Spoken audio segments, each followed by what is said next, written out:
معزز سامعین و سامعات، السلام علیکم ورحمۃ اللہ تعالی وبرکاتہ۔ باب العلم انواریہ ایجوکیشنل سوسائٹی اور جامعہ انواریہ کے زیر اہتمام قرآن مجید کی تفسیر بنام تفسیر نعیمی کی ریکارڈنگ کا سلسلہ جاری ہے۔ انشاءاللہ آج کے درس کا آغاز چھٹے پارہ کے سورہ نساء کی آیت نمبر 150 سے ہوگا، تو آئیے شروع کرتے ہیں۔ نحمدہ ونسلم علی رسولہ الکریم، اما بعد فاعوذ باللہ من الشیطان الرجیم، بسم اللہ الرحمن الرحیم۔ والذین آمنوا باللہ ورسلہ ولم یفرقوا بین احد منہم اولئک سوف یؤتیہم اجورہم وَكَانَ اللَّهُ غَفُورًا رَحِيمًا۔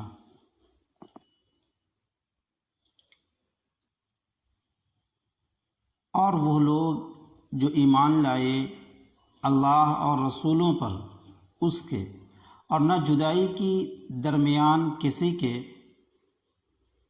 ان میں سے یہی لوگ ہیں کہ عنقریب دے گا انہیں ثواب ان کے، اور ہے اللہ بخشنے والا مہربان۔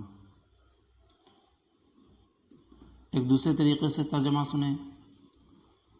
اور وہ جو اللہ اور اس کے سب رسولوں پر ایمان لائے اور ان میں سے کسی پر ایمان میں فرق نہ کیا، انہیں عنقریب اللہ ان کے ثواب دے گا، اور اللہ بخشنے والا مہربان ہے۔ جیسا کہ بتایا جا چکا ہے کہ تفسیر نعیمی میں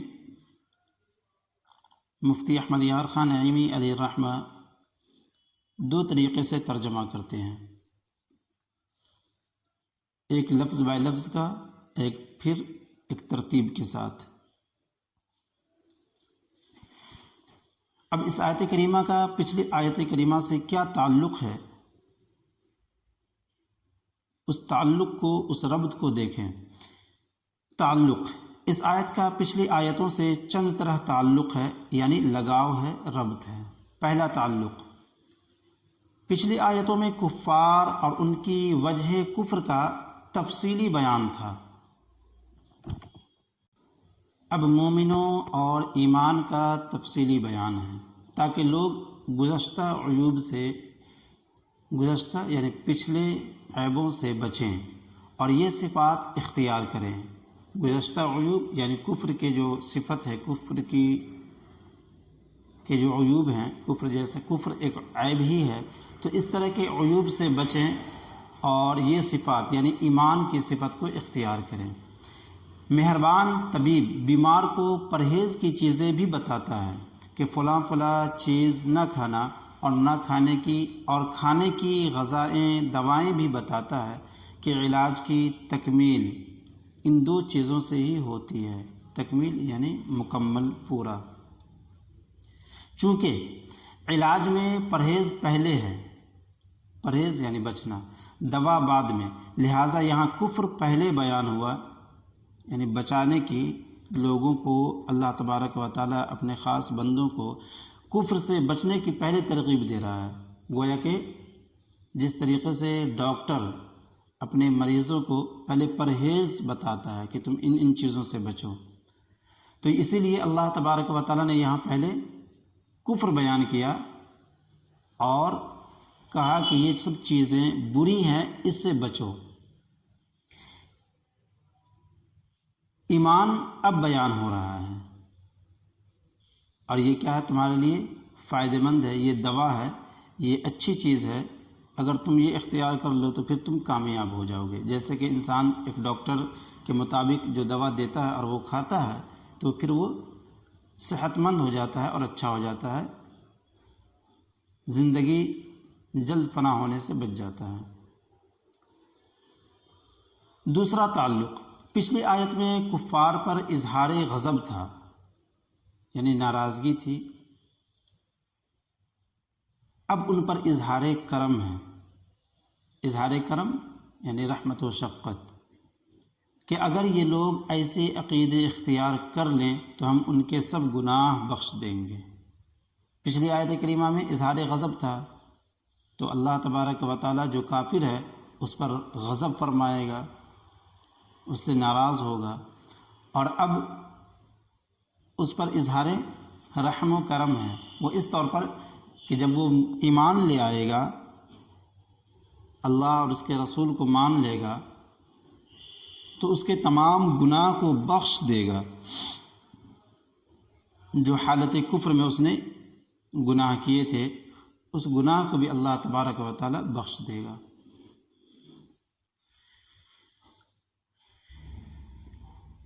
تیسرا تعلق پچھلی آیت سے اشارتاً معلوم ہوا تھا کہ کافروں کی کوئی نیکی قبول نہیں، اب ارشاد ہو رہا ہے کہ مومنوں کی تمام نیکیاں قبول ہیں، یعنی جو کافر ہیں اس کی کوئی بھی نیکی قبول نہیں حالت کفر میں، اس لیے کہ وہ مکلف ہی نہیں ہے، اور جب مکلف نہ ہو، مکلف کہ اسلام کے جو احکامات ہیں جو اس کو فالو کرے، جو اس کو مانے، تو ایمان اور اسلام کے احکامات اسی کے لیے ہے جو ایمان لایا ہے، غیر مومنوں کے لیے وہ احکامات نہیں ہے، لہٰذا وہ کرے نہ کرے کوئی فائدہ نہ دے گا۔ کیوں؟ اس لیے کہ وہ مکلف نہیں ہے، تو اسی لیے کافروں کی کوئی نیکی قبول نہیں تھی، اشارتاً پہلے بتایا جا چکا تھا۔ اب یہاں ارشاد ہو رہا ہے کہ مومنوں کی تمام نیکیاں قبول ہیں، کیونکہ ایمان شرط قبول ہے۔ جو اعمال انسان کرتا ہے تو وہ جو قبول ہوگا تو اس کے لیے شرط کیا ہے؟ ایمان کا ہونا، لہذا ایمان شرط قبول، یعنی قبولیت کی شرط ہے ایمان کا ہونا، جو کافروں کو نصیب نہیں، بفضلہ تعالی مسلمانوں کو نصیب ہے۔ اب تفسیر دیکھیں، والذین آمنوا باللہ ورسلہ، اور وہ لوگ جو ایمان لائے اللہ اور رسولوں پر اس کے، یعنی جو اللہ اور اس کے رسولوں پر ایمان لائے۔ یہاں الذین سے مراد سارے انسان ہیں، والذین آمنوا، تو یہاں الذین جو ہے تو الذین سے مراد کون ہے؟ سارے کے سارے انسان جو بھی ایمان لے آئے، اس الذین میں اس الذین میں داخل ہیں۔ اب دیکھیں کہ الذین سے سارے کے سارے مسلمان ہی سارے کے سارے انسان ہی داخل ہیں۔ اب دیگر جو بھی مخلوقات ہے جیسے جنات ہیں اور فرشتے وغیرہ ہیں تو وہ لوگ اس میں داخل ہیں کہ نہیں ہے، اسی کے تعلق سے آگے اشارہ ہے، آگے بتایا جا رہا ہے۔ دیکھیں یہاں الذین سے مراد سارے انسان ہیں جو ایمان لے آئے ہیں، اس الذین میں جنوں فرشتے داخل نہیں۔ کیوں؟ کیونکہ یہاں مومنوں سے اجر و ثواب کا وعدہ فرمایا جا رہا ہے۔ آگے قرآن پاک نے کہا نا، والذین آمنوا باللہ ورسلہ ولم یفرقوا بین احد منہم اولئک سوف یؤتیہم اجورہم، کہ یہی وہ لوگ ہیں عنقریب اللہ تبارک و تعالی ان کے ثواب، یعنی انہیں ثواب دے گا، ان کا بدلہ دے گا، جو ان لوگوں نے جو ایمان جو لایا ہے، تو ایمان کے بدلے میں اللہ تبارک و تعالی انہیں اجر و ثواب دے گا۔ اجر اجورہم، یہ اجر کی جمع ہے، تو اسی کی وجہ سے وہ خارج ہو جاتے ہیں جن و انس۔ دیکھیں کیونکہ یہاں مومنوں سے اجر و ثواب کا وعدہ فرمایا جا رہا ہے، اور اجر و ثواب، اجر بدلہ، ثواب بدلہ، دونوں وہی معنی، اور اجر و ثواب نہ جنات کے لیے ہے نہ فرشتوں کے لیے، جنت صرف مومن انسانوں کے لیے ہے۔ چنانچہ سورہ احقاف میں ارشاد باری جنات کے متعلق ہے، یا قومنا اجیبوا داعی اللہ وآمنوا بہ یغفر لکم من ذنوبکم ویجرکم من عذاب علیم۔ ترجمہ ہے کہ اے ہماری قوم، یا قومنا، اے ہماری قوم، اجیبوا داعی اللہ وآمنوا بہ یغفر لکم، اے ہماری قوم اللہ کے منادی کی بات مانو، اجیبوا داعی اللہ، اللہ کے منادی کی بات مانو، وآمنوا بہ یغفر لکم من ذنوبکم، اور اس پر ایمان لاؤ کہ وہ تمہارے کچھ گناہ بخش دے، وَيُجِرْكُم مِّنْ عَذَابٍ أَلِيمٍ، اور تمہیں دردناک عذاب سے بچا لے۔ یہ آیت کریمہ سے واضح طور پر سمجھ میں آتا ہے کہ انہوں کا ایمان لانا دردناک عذاب سے بچنے کے لیے ہے اور گناہوں کی مغفرت ہے، اور یہ اس وقت ہے کہ جب اللہ تبارک و تعالیٰ کے آخری نبی پیارے آقا صلی اللہ علیہ وسلم ایک مقام پر نماز پڑھا رہے تھے اور اس طرف سے جنوں کا گزر ہوا تو وہ لوگ رک کر کھڑے ہو کر سننے لگے۔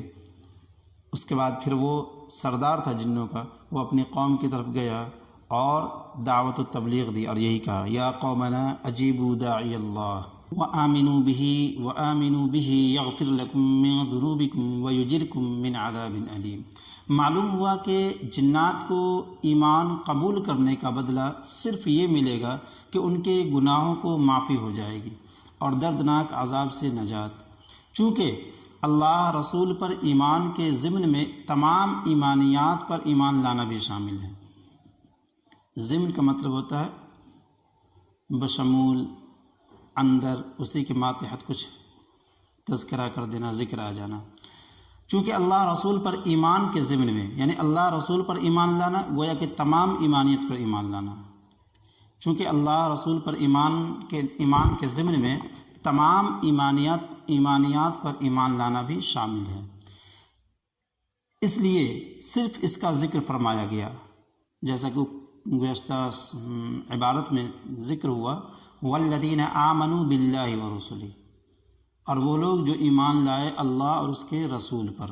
تو یہاں پر صرف اللہ اور رسول کا تذکرہ ہے، باقی کسی بھی دیگر جو ایمانیاتی قبیل سے، جیسے فرشتے ہیں، اللہ کی کتابیں ہیں، جنت و دوزخ ہے، حشر و نشر ہے، مرنے کے بعد دوبارہ زندہ ہونا ہے وغیرہ، یہ تمام چیزوں پر بھی ایمان لانا ضروری ہے۔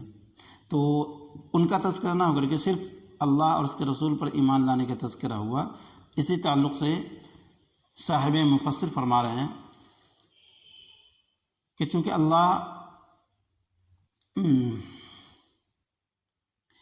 اللہ رسول پر ایمان کے ضمن میں تمام ایمانیت پر ایمان لانا بھی شامل ہے، اس لیے صرف اس کا ذکر فرمایا گیا، یعنی اللہ اور رسول کا، ان کا ذکر نہ ہوا، یعنی باقی دیگر تمام ایمانیات کا۔ گویا یہ ایمان کا اجمالی ذکر ہے۔ اجمالی ذکر، اجمالی مختصر، سرسری، یعنی صراحت کے ساتھ بیان نہ کیا گیا ہو، اسے اجمالی کہتے ہیں۔ تو گویا کہ یہاں یہ ایمان کا اجمالی ذکر ہے۔ رسول یہ جمع فرما کر بتایا گیا کہ تمام نبیوں پر اجمالی ایمان کافی ہے۔ ایمان سارے رسولوں پر چاہیے، اطاعت اس رسول کی جس کی امت میں ہو۔ اس عبارت کا یعنی اس جملے کا مطلب یہ ہوا، یہ جملہ کیا ہے پھر سے سن لیں، کہ ایمان سارے رسولوں پر چاہیے، اطاعت اس رسول کی جس کی امت میں ہو۔ مطلب یہ ہے کہ تمام کے تمام رسولوں پر ایمان لانا واجب و ضروری ہے۔ ہاں، اطاعت، فرما برداری جو کرنی ہے، جو حکم جو ماننا ہے، اپنی زندگی جو گزارنا ہے، تو اس رسول کی جس کی آپ امت ہیں۔ جیسا کہ ہم سبوں کا عقیدہ ہے کہ ہم لوگ پیارے آقا صلی اللہ تعالیٰ علیہ وسلم کی سنتیں کے مطابق زندگی گزارتے ہیں۔ ہمارا اٹھنا بیٹھنا چلنا پھرنا ہر کام پیارے آقا صلی اللہ تعالیٰ علیہ وسلم کی زندگی کے مطابق اور سیرت کے مطابق ہونے چاہیے۔ اور دیگر جتنے بھی انبیاء کرام ہیں ان پر صرف اجمالی ایمان ہونا چاہیے، اس بات پر کہ تمام انبیاء کرام حق ہیں، برحق ہیں، یہ تمام کے تمام اللہ کے پیغمبر ہیں، نبی ہیں۔ جیسا کہ اس جملے سے سمجھ میں آیا کہ ایمان سائے رسولوں پر، یعنی سائے رسولوں پر ایمان لائیے، لیکن اطاعت اس رسول کی کرے جس کی آپ امت ہو۔ چنانچہ اب چونکہ آخری نبی پیارے آقا صلی اللہ تعالیٰ علیہ وسلم ہیں، ان کے بعد کوئی نبی نہ ہوگا، تو اب جتنے بھی عیسیٰ کے ماننے والے تھے یا یہودی کے حضرت عیسیٰ علیہ السلام کے ماننے والے تھے یا حضرت موسیٰ علیہ السلام کے ماننے والے تھے، وہ سب کے سب کو حضور پر ایمان لانا واجب و ضروری ہو گیا تھا۔ انہیں کافر کہنے کی ایک وجہ یہی ہے کہ ان لوگوں نے پیارے آقا صلی اللہ تعالیٰ علیہ وسلم پر ایمان نہ لایا، اور یہ مین عقیدے میں سے تھا جس کا اس نے انکار کیا۔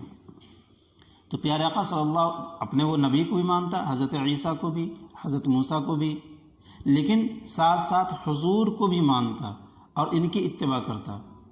یعنی موسیٰ و عیسیٰ کو ماننے کا مطلب یہ ہوا کہ ان کو مانتا کہ یہ اللہ کے رسول تھے، اب ان کا زمانہ گزر گیا، اب محمد آئے ہیں، اب کامل اتباع، کامل فرما برداری ان کی کرنی چاہیے، لیکن ان لوگوں نے ایسا نہ کیا، لہٰذا وہ لوگ کافر ہوئے۔ چنانچہ قوم موسیٰ پر موسیٰ علیہ السلام کی اطاعت فرض تھی، قوم عیسوی پر عیسیٰ علیہ السلام کی اطاعت فرض رہی، اور اب ہمیشہ کے لیے حضور محمد رسول اللہ صلی اللہ علیہ وسلم کی اطاعت فرض تھی، کہ اطاعت فرض ہے، حتیٰ کہ خود موسیٰ علیہ السلام کی حیات شریف میں خضر علیہ السلام پر ان کی اطاعت فرض نہ ہوئی، حتیٰ کہ خود موسیٰ علیہ السلام کی حیات شریف میں خضر علیہ السلام پر ان کی اطاعت فرض نہ ہوئی۔ ایسا کیوں ہوا؟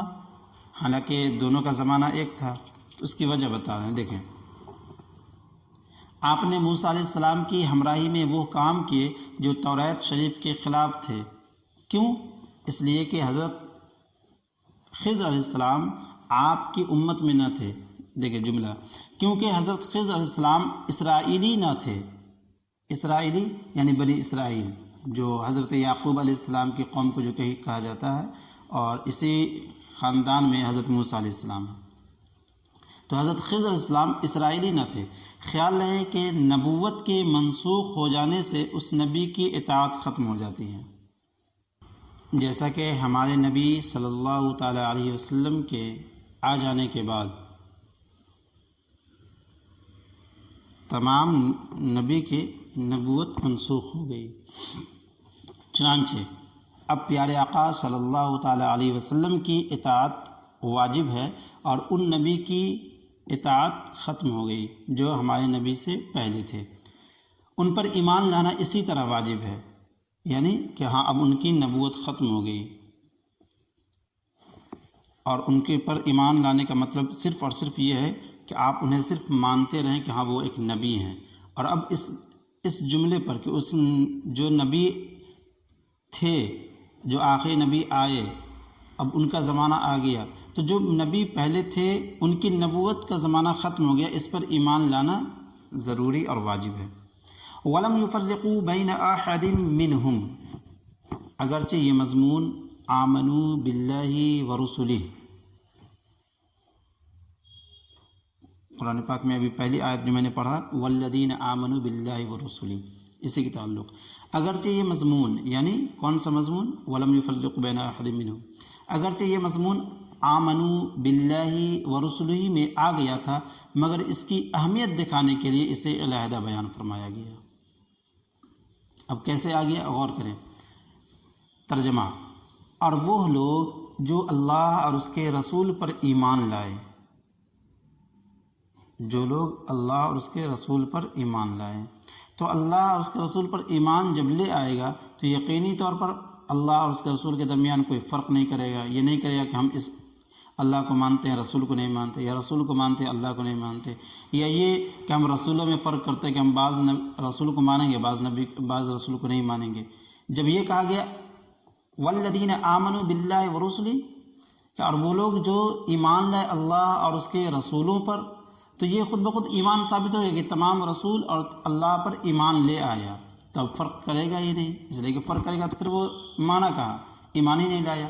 تو اگرچہ یہ مضمون والذین آمنوا باللہ ورسلہ، آمنوا باللہ ورسلہ میں آ گیا تھا، ولم يفرقوا بین احد منہم، جو آگے ایک لفظ ہے والذین آمنوا باللہ ورسلہ کے بعد ولم يفرقوا بین احد منہم، ترجمہ ہے اور ان رسولوں اور اللہ کے درمیان میں وہ تمام رسول اور اللہ اور ان تمام رسولوں میں سے کسی ایک کے درمیان فرق نہ کرو۔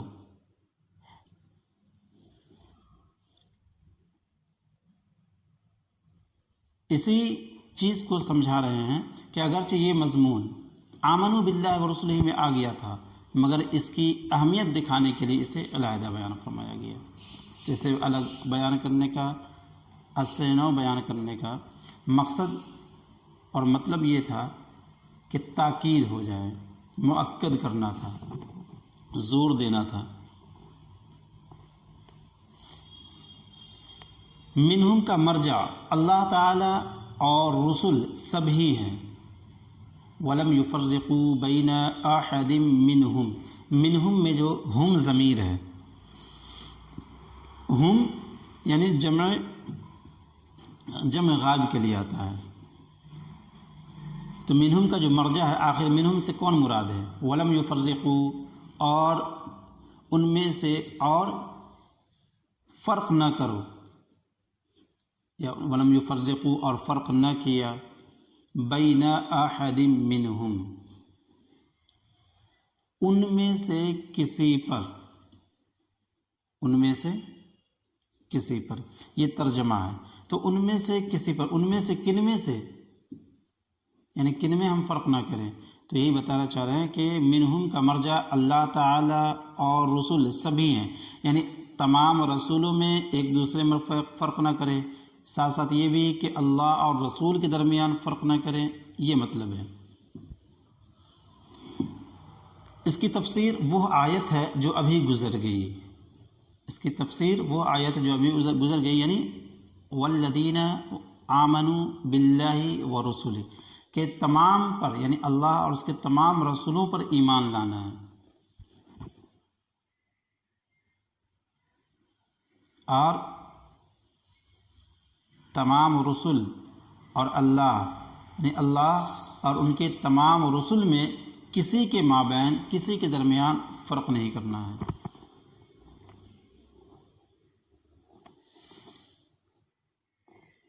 وَيُرِيدُونَ أَن يُفَرِّقُوا بَيْنَ اللَّهِ وَرُسُلِهِ، صاحب مفسر یہاں پہ یہ واضح کرنا چاہ رہے ہیں کہ منہم کا مرجع اللہ تعالیٰ اور رسول سب ہی شمار کیسے ہیں، کیسے داخل ہیں. تو وہ کہہ رہے ہیں کہ اس کی تفسیر وہ آیت ہے جو ابھی گزر گئی، اور ابھی گزرنے سے مراد جو اس سے پہلے جو آیت کریمہ گزری تھی، وَيُرِيدُونَ أَن يُفَرِّقُوا بَيْنَ اللَّهِ وَرُسُلِهِ، اس سے پہلے جو یہ آیت کریمہ گزری، ان الذین یکفرون باللہ ورسلہ، کہ بے شک وہ لوگ جو اللہ اور اس کے رسولوں کا انکار کرتے ہیں اور چاہتے ہیں کہ اللہ اور اس کے رسولوں کے درمیان فرق کریں. یہی آیت کریمہ وَيُرِيدُونَ أَن يُفَرِّقُوا بَيْنَ اللَّهِ وَرُسُلِهِ، یعنی ان کی خواہش ہے، وہ کوشش میں لگے رہتے ہیں، وہ چاہتے ہیں کہ ہم اللہ اور اس کے رسولوں کے درمیان فرق کریں. تو یہ آیت کریمہ یہ دلالت کرتی ہے کہ منہم کا مرجع، یعنی ہم ضمیر کا مرجع وہ کیا ہو؟ اللہ اور تمام رسول مراد ہوں. اس کی تفسیر وہ آیت ہے جو ابھی گزر گئی، وَيُرِيدُونَ أَن يُفَرِّقُوا بَيْنَ اللَّهِ وَرُسُلِهِ، یعنی اللہ تعالیٰ اور اس کے رسولوں میں فرق نہ کرے، سب کو یکساں طور پر مانے، یعنی ایک برابر. اللہ تعالیٰ کو رب العالمین جانے، یعنی تمام عالمین، تمام دنیا کا پیدا کرنے والا. رسولوں کو رب و مربوب، خالق و مخلوق، رب و مربوب، رب پیدا کرنے والا، مربوب جس کو پرورش کی گئی ہو، تربیت دی گئی ہو، یعنی مخلوق مراد ہے. رسولوں کو رب و مربوب، خالق و مخلوق کے درمیان وسیلہ عظمیٰ سمجھیں، یعنی عظیم وسیلہ سمجھیں. جیسا کہ قرآن پاک کی ایک آیت ہے، یا ایھا الذین آمنوا اتقوا اللہ وابتغوا الیہ الوسیلہ. تو وسیلہ پکڑنا چاہیے. اب یہاں پر رسولوں کو کیوں مخصوص کیا گیا؟ تو چونکہ اللہ کے بعد جو سب سے بڑا مقام و مرتبہ ہے وہ انبیاء کرام کا ہے، اور انبیاء کرام چونکہ اللہ تبارک و تعالیٰ کے بہت زیادہ قریب ہیں، اگر انبیاء کہہ دیں تو اللہ تبارک و تعالیٰ قبول فرما لیتا ہے ان کی باتوں کو، ان کی دعاؤں کو، اس لیے ان کے توسل سے دعا کرنی چاہیے. رسولوں کو رب و مربوب، خالق و مخلوق کے درمیان وسیلہ عظمیٰ سمجھیں، یعنی یہ رسول ہمیں اللہ تک پہنچائیں گے. مدار ایمان اللہ اور رسولوں کو ملانا ہے، یعنی ایمان کا جو مدار ہے، جو محور ہے، جو مرکز ہے کہہ لیجئے، جس پر قیام ہے ایمان کا، وہ کیا ہے؟ اللہ اور رسولوں کو ملانا ہے، یعنی جدا اللہ اور رسول کے درمیان جدا نہیں کرنا، ان دونوں کے درمیان جدائیگی نہیں کرنا، فصل واقع نہیں کرنا ہے، الگ نہیں کرنا، بلکہ اللہ اور رسول کو ملانا، یہی مدار ایمان ہے۔ اور دیکھیے صاحب مفسر علامہ مفتی احمد یار خان نعیمی علیہ رحمۃ و رضوان نے بھی اپنے جملے سے اللہ اور رسول کو کس طرح ملایا ہے کہ جہاں جہاں جب وہ تحریر کرتے ہیں، اللہ اور رسول کا تذکرہ ہوتا ہے، تو ہمیشہ وہ یہی اس طرح لکھتے ہیں، اللہ رسول، اللہ رسول، اللہ اور رسول نہیں لکھتے ہیں، جبکہ جب دو لفظ کا ذکر ہو، دو ذات کا ذکر ہو، تو اس کے ساتھ اور کا استعمال کرتے ہیں۔ جیسے ہم لوگ آپس میں گفتگو کرتے ہیں تو کہتے ہیں زید اور بکر آئے، شمس اور قمر آئے۔ اس طریقے سے ہم جب دو اسما کا ذکر کرتے ہیں، دو ذات کا ذکر کرتے ہیں، تو عام طور پر ہم استعمال کرتے ہیں واو کے ذریعے سے فرق کرتے ہیں ان دونوں لفظوں کو، لیکن یہ جب تحریر کر رہے ہیں تو یہی لکھتے ہیں اللہ رسول، اللہ رسول، مطلب بیچ میں فصل بھی واقع نہیں کر رہے ہیں واو سے، دونوں کو ساتھ ملا رہے ہیں۔ اتنا زیادہ مدار ایمان کا مدار اللہ رسول کے ملانے میں، تو انہوں نے جملے کو لکھنے میں، لفظ کو، اللہ رسول کے لفظ کو لکھنے میں بھی اتنا ملایا کہ بیچ میں واو سے بھی فصل نہ کیا، جدا نہ کیا۔ مدار ایمان اللہ اور رسولوں کو ملانا ہے، غرض کے اس جملے میں 3 چیزوں کا ذکر ہوا۔ کون کون؟ دیکھیں، اللہ پر ایمان لانا، اللہ والذین آمنوا باللہ ورسلہ ولم یفرقوا بین احد منہم اولئک سوف یؤتیہم اجورہم وکان اللہ غفورا رحیما۔ دیکھیں، پہلا جو ذکر ہوا وہ یہ چیز کہ اللہ پر ایمان لانا، والذین آمنوا باللہ، اس کے ساتھ ہی اجمالاً تمام رسولوں پر ایمان لانا، جیسا کہ گزرا ورسلہ، اجمالی طور پر، اجمالی کہتے ہیں سرسری کو، ہے نا، مختصر طور پر، اور اجمالی طور پر تمام رسولوں کا ذکر ہوا، یعنی ان تمام رسولوں پر ایمان لانا۔ تیسرا، اللہ تعالی اور کسی رسول میں فرق نہ کرنا، سب کو ماننا، سب کا ادب کرنا۔ والذین آمنوا باللہ ورسلہ، 3 چیز کا تذکرہ ہو گیا، یعنی اللہ پر ایمان لانا اور رسولوں پر ایمان لانا، یعنی تمام رسولوں پر ایمان لانا، اور ان دونوں کے درمیان کچھ بھی فرق نہ کرنا، یعنی سبوں کو ماننا ہے، سبوں کا ادب کرنا ہے۔ خیال رہے کہ ماننا 3 قسم کا ہے، یعنی اب یہاں کہا گیا نا کہ اللہ اور اس کے رسول میں فرق نہ کرنا ہے، سبوں کو ماننا ہے، سبوں کا ادب کرنا ہے۔ تو دیکھیں، ماننا 3 قسم کا ہے، 3 طرح کے ماننے کا انداز جو ہوتا ہے وہ 3۔ دیکھیں، ماننے کا ایک ہے ڈر، یعنی ڈر سے ماننا، لالچ سے ماننا، محبت سے ماننا۔ یعنی ہم جب کسی کو مانتے ہیں، کسی کو تسلیم کرتے ہیں، قبول کرتے ہیں، کہ ہم یہ کہتے ہیں کہ ہم اس کو چاہتے ہیں، ہم اس کو مانتے ہیں، تو ماننا 3 طرح سے ہوتا ہے۔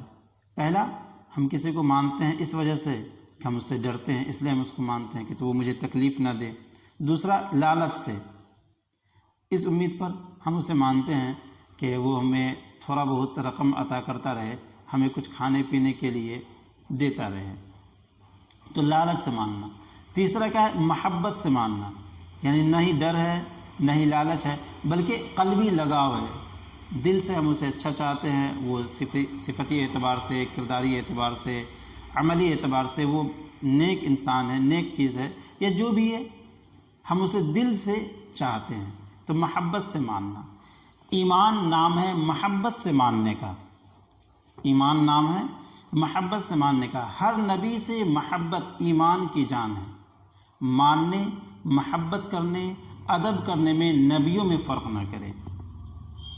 تو یہاں پر اللہ و رسول کو جو مانیں گے، تو ماننے کی 3 قسم جو بیان ہوئی، تو تیسری قسم محبت سے ماننا، اس کا خیال رکھتے ہوئے یہاں پر یہ سمجھ لیں کہ ہر نبی سے محبت ایمان کی جان ہے، تو اب ماننے، محبت کرنے، ادب کرنے میں نبیوں میں فرق نہ کرے، سبوں کو یکساں برابر مانے کہ یہ بھی رسول ہے اللہ کے، یہ بھی رسول ہے اللہ کے، یہ بھی اللہ کے نبی ہیں، یہ بھی اللہ کے نبی ہیں، سبوں کا ادب کرے تو یکساں ادب کرے کہ اللہ کے نبی ہیں، ہم ان کا مکمل طور پر کامل طور پر جتنا ہم ایک نبی کا ادب کرتے ہیں دوسرے نبی کا بھی اتنا ہی ادب کریں۔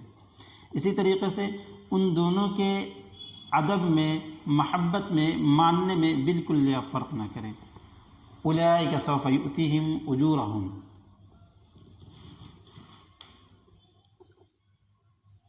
اولئک سے اشارہ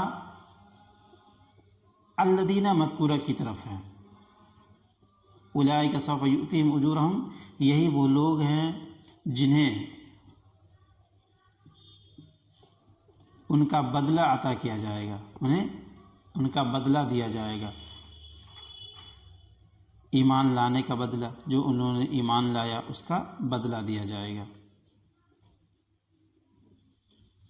ان قریب، سوف یہ قریب کے لیے آتا ہے، مستقبل میں جب کوئی چیز جلد ہونے والا ہو تو اس کے تعلق سے سوف لایا جاتا ہے۔ تو اولئک سوف یؤتیہم اجورہم، انہیں ان قریب اللہ ان کے ثواب دے گا۔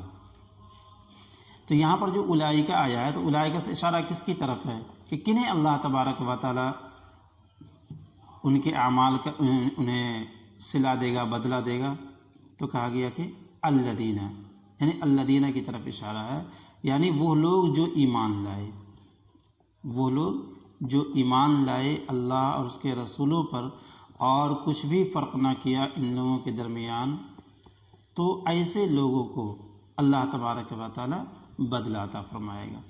اولئک سے اشارہ الذین مذکورہ کی طرف ہے، اور سوف فرما کر اشارتاً فرمایا، اشارہ فرمایا، کیا اشارہ فرمایا کہ اجر کی جگہ دنیا نہیں بلکہ آخرت ہے،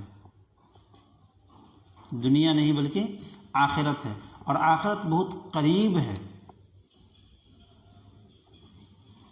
آخرت بہت قریب ہے۔ سوف جب فعل مضارع پر داخل ہوتا ہے تو وہ قریب کے معنی میں دے دیتا ہے، اس سے سمجھ میں آ گیا کہ قیامت اور آخرت جو ہے یہ بہت قریب ہے، بہت جلد واقع ہونے والا ہے۔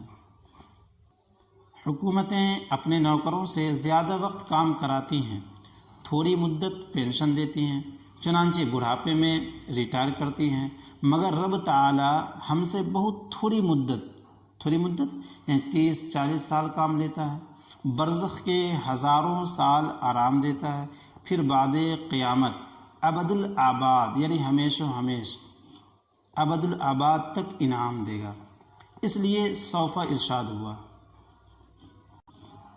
خلاصہ یہ کہ ایک مالک دنیاوی اعتبار سے جب اپنے خادموں سے، نوکروں سے کام کرانے کے بدلے میں اجرت دیتا ہے، تنخواہ دیتا ہے، پھر پینشن بھی دیتا ہے، تو اللہ تبارک و تعالیٰ بھی اپنے بندوں کو جو اس زندگی میں 40-50 سال جو بھی عمر عطا کرتا ہے، تو اس میں جو بندہ نیکی کرتا ہے تو اس کا اجر بھی اللہ تبارک و تعالیٰ بے انتہا دے گا۔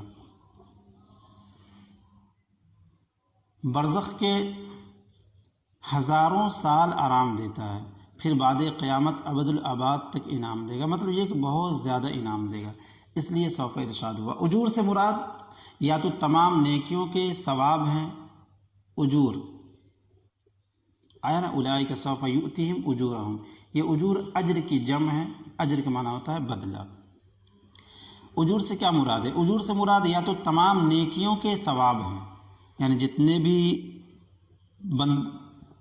بندہ نیکی کرتا ہے تو ان تمام نیکیوں کے ثواب یا تو یہ مراد ہو سکتے ہیں کہ انہیں اللہ تبارک و تعالیٰ اس سے بدلہ دے گا، یعنی اس نے جو نیکی کی ہے اس نیکی کا بدلہ عطا فرمائے گا، ثواب دے گا، یا ایک نیکی کے بہت ثواب، بہت سے ثواب، یعنی ایک نیکی کیا ہے تو اس کے بہت سارے ثواب دے گا، یعنی ایک نیکی کے بہت سے ثواب، یعنی ایک نیکی کیا، کسی کو ایک مرتبہ پانی پلایا، اب اس کے ڈھیر سارے ثواب دے گا، یا ایمان کے بہت ثواب، کہ ایمان بھی تو ایک عمل ہے،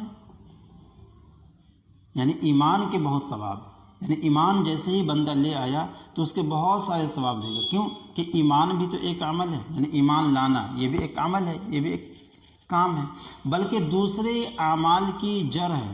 یعنی تمام اعمال کی جڑ کیا ہے؟ ایمان ہی ہے. اور ایمان نہ ہو تو کوئی بھی عمل فائدہ مند نہ ہوگا، سود مند نہ ہوگا.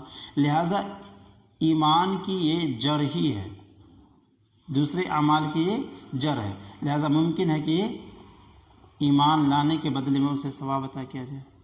اور ایک ایمان پر بہت سے ثوابوں کی امید ہے. دنیاوی حکومتیں اپنے نوکروں سے بہت سے کام کروا کر ایک تنخواہ دیتی ہیں، مگر حکومت ربانی میں ایک ایک کام پر 20 اجر عطا ہوتی ہیں، ایک ایک کام پر 20 اجرتیں عطا ہوتی ہیں. ایک نماز میں وضو، مسجد میں آنے کا انتظار، نماز سب کا ثواب علیحدہ. ایسے ہی ایک ایمان میں لاکھوں ثواب. یعنی اگزامپل کے طور پہ یہ کہہ کے سمجھا رہا ہے کہ دیکھیے ایک نماز ہے، نماز پڑھنے کا ثواب. اب اس میں کیا ہے؟ ایک وضو ہے، پھر مسجد میں آنے کا انتظار ہے، پھر نماز ہے. یہ سب کا ثواب علیحدہ یعنی الگ الگ دے گا. ایسے ہی ایک ایمان میں لاکھوں ثواب، یعنی ایک ایمان لے آیا اب اس میں لاکھوں ثواب. کس طرح کہ ہر نبی پر ایمان لانے کا الگ ثواب. 1.25 لاکھ ثواب تو یہی ہو گئے کہ ہر نبی، مطلب تقریباً 1,24,000 کم و بیش انبیاء کرام آئے، 1.25 لاکھ، تو 1.25 لاکھ ثواب تو یہی ہو گئے ایمان لانے کا. پھر ہر فرشتے پر اجمالی ایمان لانے کا ثواب الگ کہ تمام فرشتوں پر ایمان لایا. رب تعالیٰ کی ذات و صفات پر ایمان لانے کا الگ ثواب، فرشتوں پر ایمان لانے کا الگ ثواب، جنت، دوزخ، قیامت پر ایمان لانے کے الگ ثوابات. صفات الہیہ تو بے شمار ہیں، فرشتے لا تعداد، تو انشاءاللہ ایمان کے ثوابات بے شمار ہوں گے. یہ ہیں اجورہم کے معنی. وَكَانَ اللَّهُ غَفُورًا رَحِيمًا. پہلے جملے میں مومنوں کو ثواب دینے کا وعدہ تھا، جیسا کہ آیت کریمہ گزری اولئک سوف یؤتیہم اجورہم. اس جملے میں ان کے گناہوں کے معافی کا بھی وعدہ ہے اور اجر کے علاوہ کچھ اور انعام و اکرام فرمانے کی امید ہے. کانا دوام و استمرار کے لیے، کانا دوام و استمرار یعنی ہمیشگی. غفور کے معنی ہے بخشنے والا، رحیم کے معنی ہے اعمال کے اجر سے کچھ زیادہ عطا فرمانے والا. بعض نیکیوں کا ثواب 1 لاکھ ہے،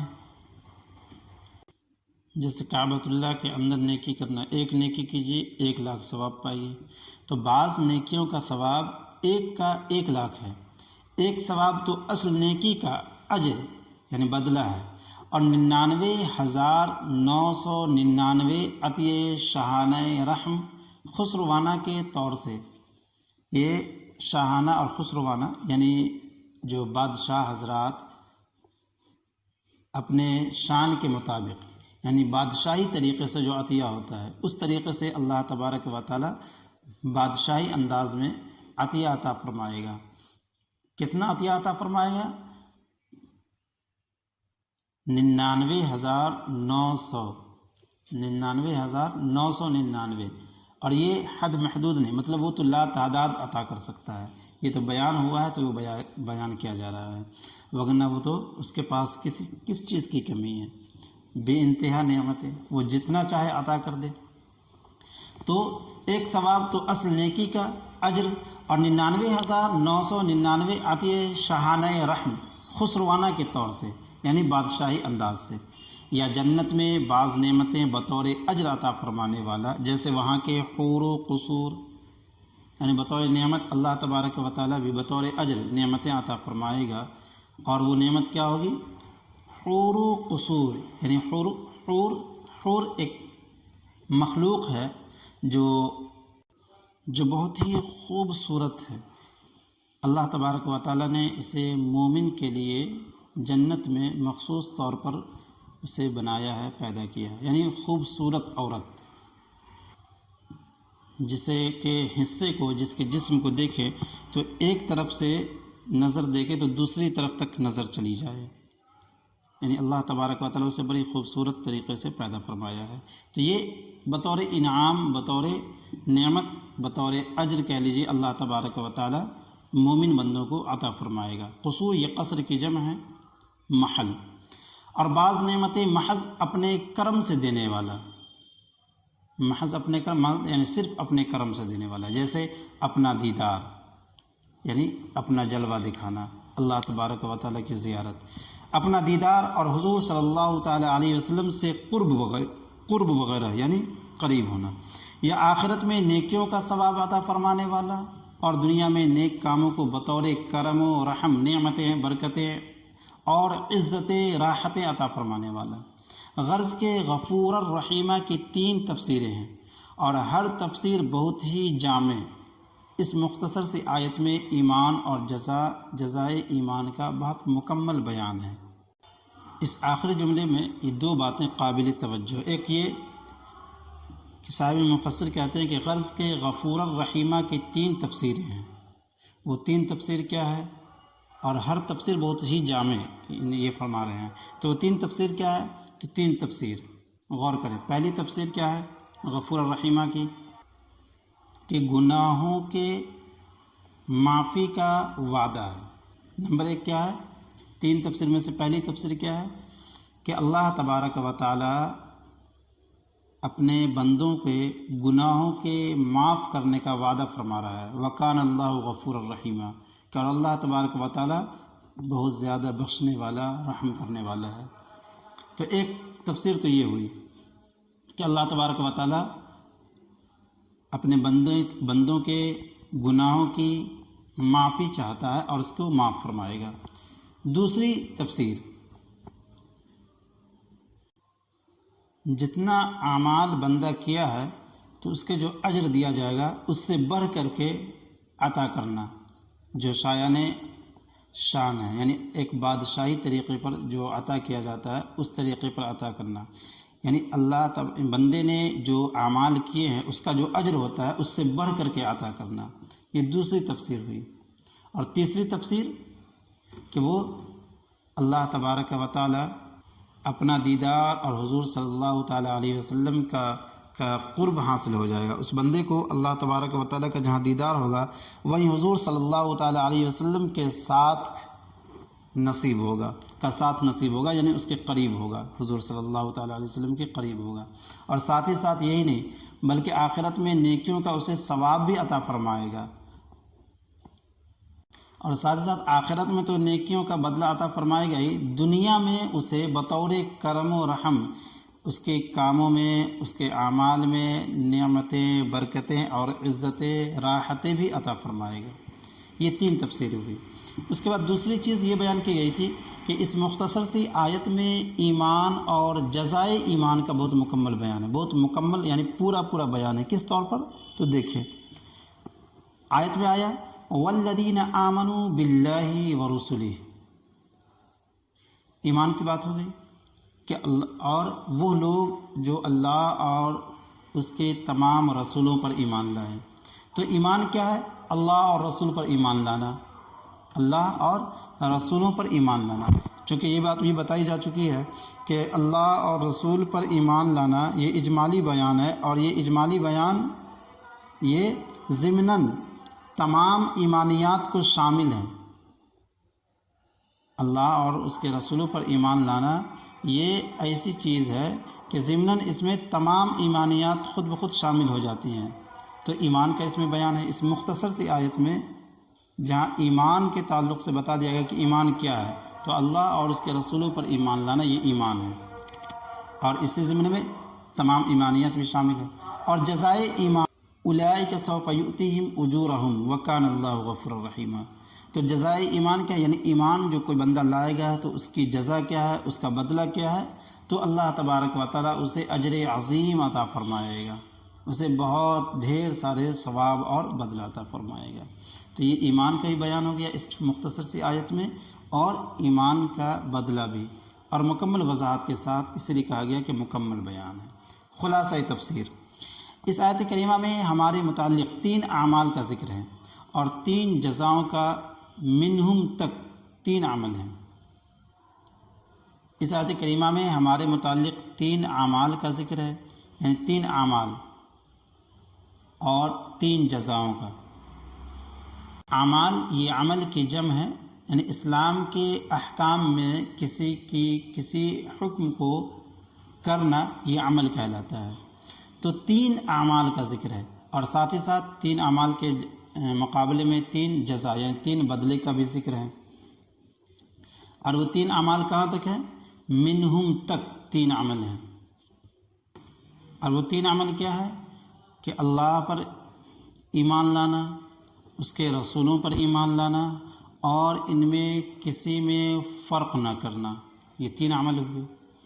اور الیکہ سے آخر تک 3 جزائیں عطائیں کرم نوازیاں مذکور ہیں، یعنی ذکر کی گئی، لکھی گئی ہیں۔ اور وہ کیا تھی؟ اولئک سوف یؤتیہم اجورہم وکان اللہ غفور الرحیم، کہ 3 جو جزا ہیں، وہ پہلی جزا یہ ہے کہ اجورہم یعنی اسے بدلہ دیا جائے گا، اور دوسری چیز کیا ہے؟ غفورا، اور اسے ان کے گناہوں کو اللہ تبارک و تعالیٰ بخش دے گا، یہ 2 جزا ہو گئی۔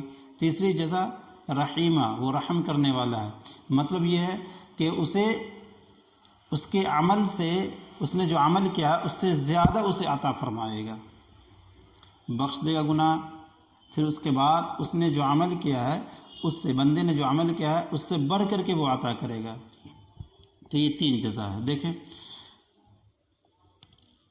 مگر طریقہ بیان نہایت ہی نفیس ہے کہ عطائے اجر کے لیے یعنی 3 طریقے جو 3 جزا جو بیان کیا گیا ہے، ان 3 جزاؤں کے تعلق سے صاحب مفسر کہہ رہے ہیں کہ مگر طریقہ بیان نہایت ہی نفیس یعنی عمدہ ہے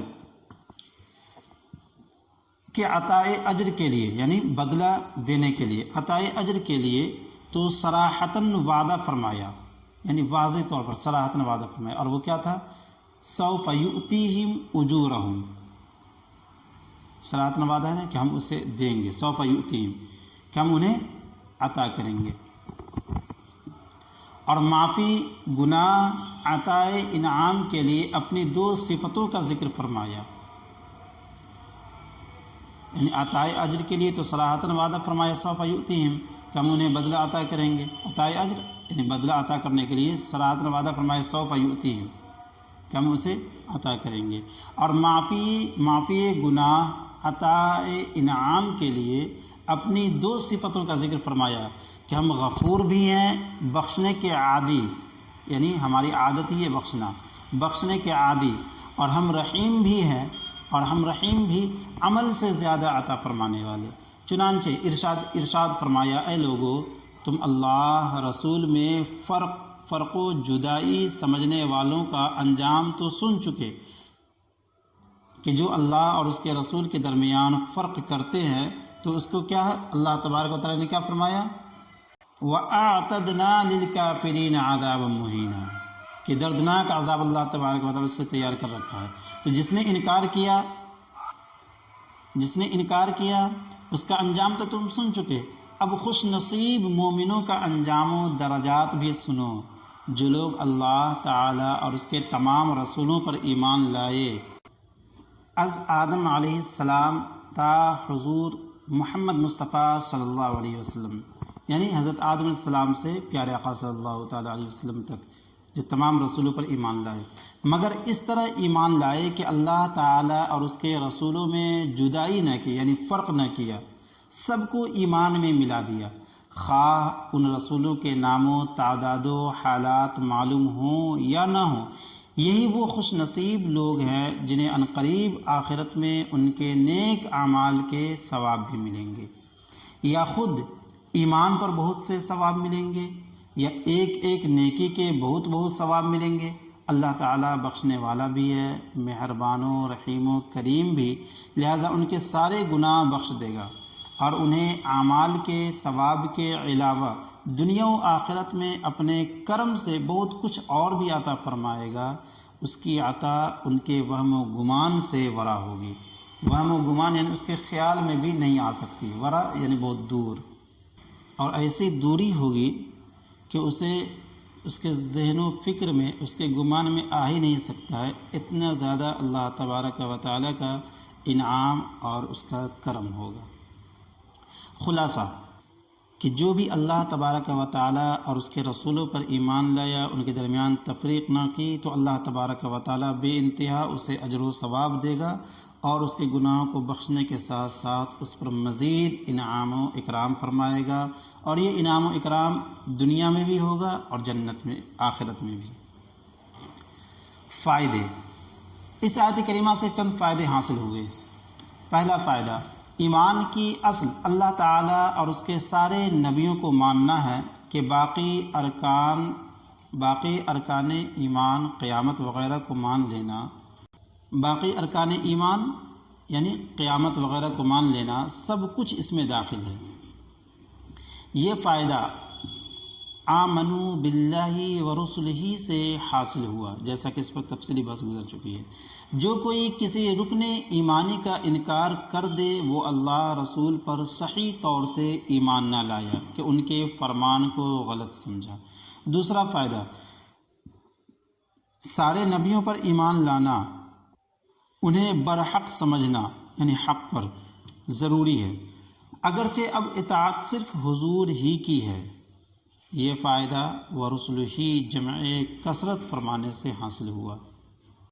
جمع کثرت جو 3 سے لا تعداد یعنی اخیر تک پر بولی جائے، ایک ہوتا ہے جمع قلت، وہ 3 سے 9 تک کو بولی جاتی ہے یعنی 10 کے اندر۔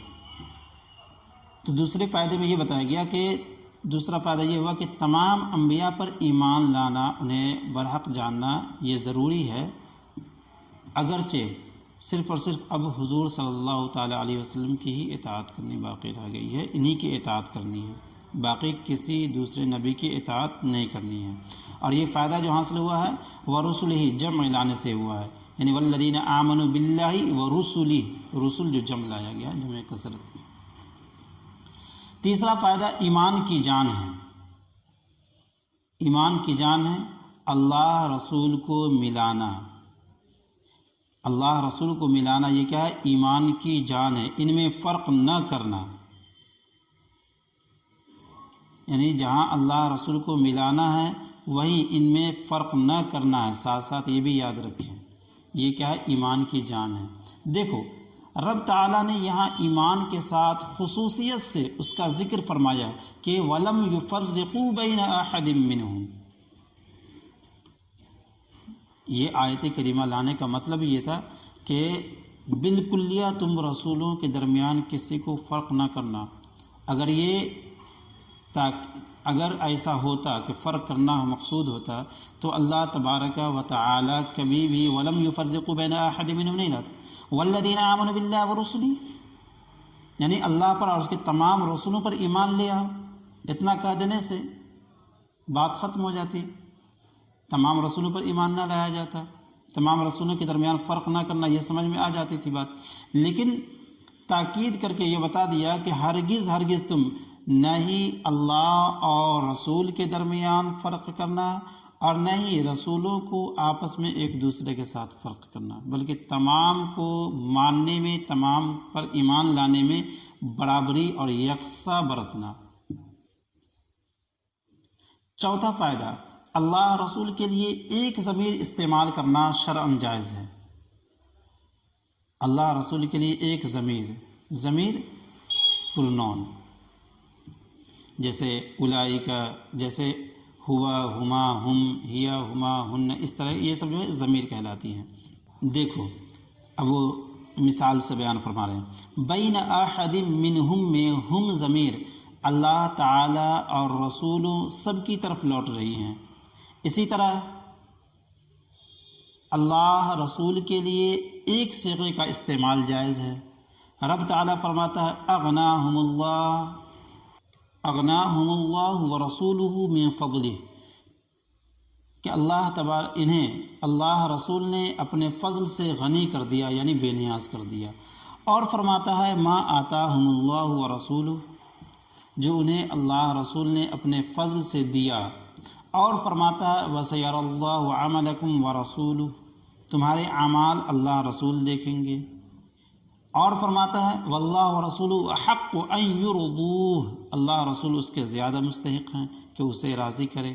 اور فرماتا ہے أَنْعَمَ اللَّهُ عَلَيْهِ وَأَنْعَمْتَ عَلَيْهِ، جس پر اللہ نے اور تم نے انعام کیا۔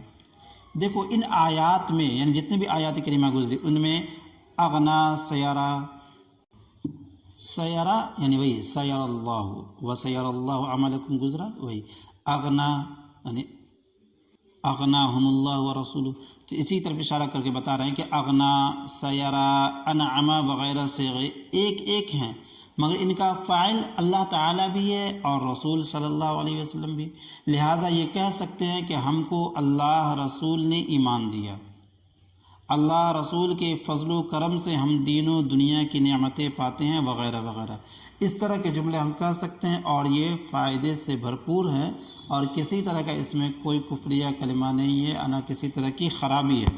جب اللہ تبارک و تعالیٰ نے ہمیں اپنے